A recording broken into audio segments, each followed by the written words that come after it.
Di kondisi cuaca ekstrim saat ini, banjir menjadi salah satu permasalahan yang dihadapi Kota Palembang.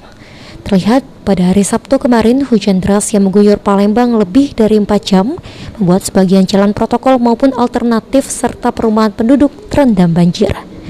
Atas kondisi tersebut, salah satu anggota DPRD Sumsel dari fraksi Nasdem, Nopianto, menjelaskan jika penanganan banjir di Palembang haruslah terintegrasi, baik itu antara Pemkot Palembang maupun Pemprov Sumatera Selatan.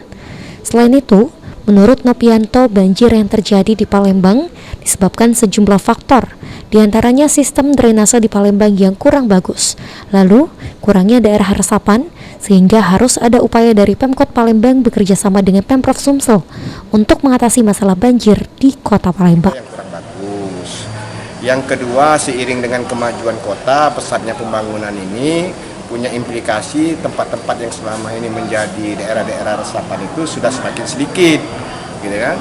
Nah, termasuk juga mungkin sungai-sungai yang selama ini diharapkan sebagai tempat penampungan dan mengalirnya air itu, ya terjadi proses sedimentasi.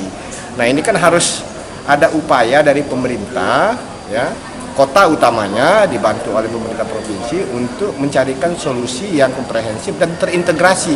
Bagaimana kita menangani dan mengendalikan banjir di Kota Palembang ini, sehingga tidak terdampak langsung terhadap kepentingan masyarakat. Kedepan DPRD Sumsel dalam hal ini fraksi Nasdem akan berupaya melakukan upaya maksimal dengan Pemkot Palembang serta Pemprov Sumsel untuk mengatasi permasalahan banjir di Kota Palembang. Firman Hidayat, PAL TV.